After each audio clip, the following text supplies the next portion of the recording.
As the Texas governor's race heats up, so is the rhetoric coming from each candidate. Fox 4's Melissa Cutler is in Fort Worth right now, where both spoke about their education plans today. Melissa. Well, Steve, not long ago, almost every seat in this large ballroom was filled with teachers, and all eyes were here on the stage where tests, school funding, and school choice were the touchstones of the debate over the future of Texas education. There was hardly a seat in the House at the Texas Classroom Teachers Convention in Fort Worth.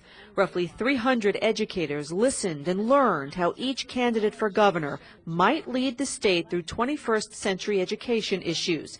For some teachers, the biggest concern couldn't be more clear, tying teacher pay to student performance. Children have text anxiety, and even as adults, when we're put to a test, sometimes we freak out. About how we shape the policies of public education. Democratic State Senator Wendy Davis spoke in the morning, outlining her support for day-long universal preschool, higher teacher salaries, and less standardized student testing.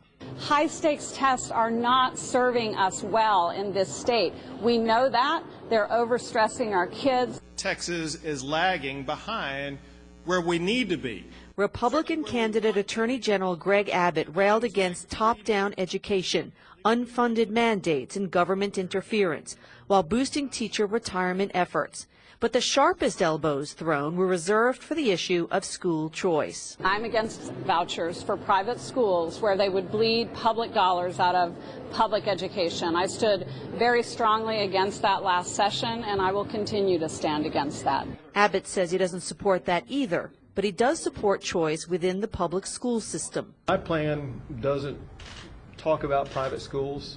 My plan focuses solely on public schools. So choice within the public school system? Choice within the public school system. Now, heading towards the election in November, in addition to a war of words, we're likely going to see a war in terms of the campaign spending as well. The 2014 gubernatorial campaign could cost each candidate upwards of $40 million, possibly. Steve, okay, back to you. Melissa Cutler, live in Fort Worth. Thank you very much.